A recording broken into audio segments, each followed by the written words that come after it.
The most popular procedures that I tend to perform are the in-office procedures. These typically are going to be Botox injections or facial filler injections. I typically use Juvederm or Radiesse as the two different fillers, and depending on where the injection is going to be placed really dictates which fillers can be used. Around the lips, certainly Juvederm is a better choice than Radiesse. Does not have any significant side effects in those areas, unlike Radiesse certainly can. However, when trying to address the folds next to the cheek and also around the bottom corners of the mouth, then there's either Radiesse or Juvederm that can be used at that point. In some areas around the eyelids, if there's some loss of volume, then Juvederm is a good choice here. If it's the cheeks or sometimes the jawline that needs to be augmented and needs to have volume replaced, then sometimes Radiesse is a better choice to use there. Again, this is typically based more on individual more than anything else, and therefore it really requires a consultation to determine which one is going to be the best served for you.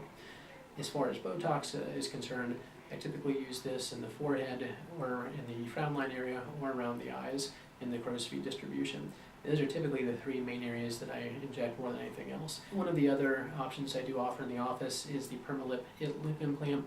This does allow for permanent augmentation of the upper or lower lip, where both can be performed at the same time.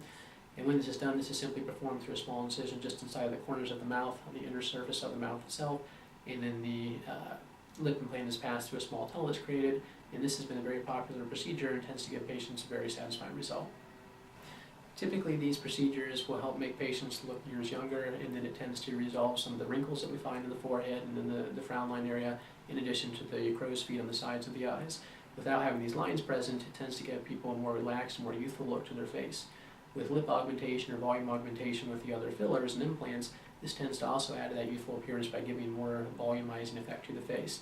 And whenever you look at a young child, you see a lot more volume in the cheeks and around the mouth, and that's what we tend to lose as we get older. We tend to lose some of the bone volume in the face, tend to lose some of the fat volume in the face, and the skin becomes more elastic. By adding the volume back, you can significantly reduce the aging effect on the face and give the face a much more youthful appearance.